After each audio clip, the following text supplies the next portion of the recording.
সাতক্ষীরার মোটরসাইকেলের বৈধ কাগজপত্র, রেজিস্ট্রেশন নম্বর, ড্রাইভিং লাইসেন্স ও হেলমেটের সঙ্গে রাখতে হবে। কোনো অবস্থাতেই বোতলে ও কন্টেইনারে পেট্রোল, অকটেন বিক্রয় করা যাবে না। মনিটরিংয়ে থাকবে জেলা প্রশাসনের ট্যাগ অফিসার।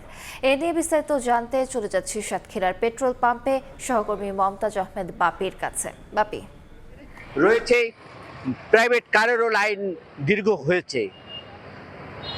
জেলা প্রশাসন আজ থেকে নতুন নিয়ম ঘোষণা করেছে, যে নিয়মে হেলমেট, গাড়ির লাইসেন্স এবং ড্রাইভিং লাইসেন্স ছাড়া কেউই তেল পাবে না পাম্প থেকে। পাম্প মালিকদের সাথে গতকাল বৈঠক করেছে জেলা প্রশাসন এবং এই বৈঠকের পর এই জরুরি সিদ্ধান্ত জারি করেছে বিভিন্ন মিডিয়ায়। তারা বলছে যে কোনো পটে এই পাম্প থেকে তেল দেওয়া যাবে না, বিশেষ করে পেট্রোল এবং অকটেন কোনো তেলই যাবে না এই পাম্প থেকে।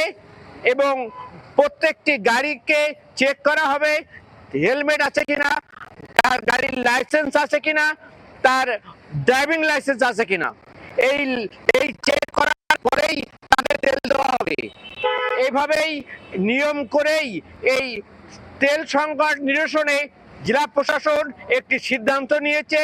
আজ থেকে সকাল 8টা থেকে 12টা পর্যন্ত বিশেষ পরিষেবার গাড়িগুলোকে তেল দেওয়া হবে আগে জরুরি ভিত্তিতে, এবং বিকাল 3টা থেকে রাত 7টা পর্যন্ত সাধারণ মানুষের জন্য উন্মুক্ত থাকবে।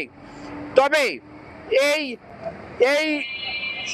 তেল দেওয়ার ক্ষেত্রে সাতক্ষীরার যে 29টি পাম্প রয়েছে, সেই 29টি পাম্পের মধ্যে যে পাম্পগুলোতে তেল দেওয়া হবে আজকে ডিপো থেকে, প্রত্যেক পাম্পেই একই সাথে তেল দিতে হবে বলে জেলা প্রশাসন সিদ্ধান্ত নিয়েছে এবং পাম্প মালিকদেরকেও সেই সিদ্ধান্ত জানিয়েছে জেলা প্রশাসন।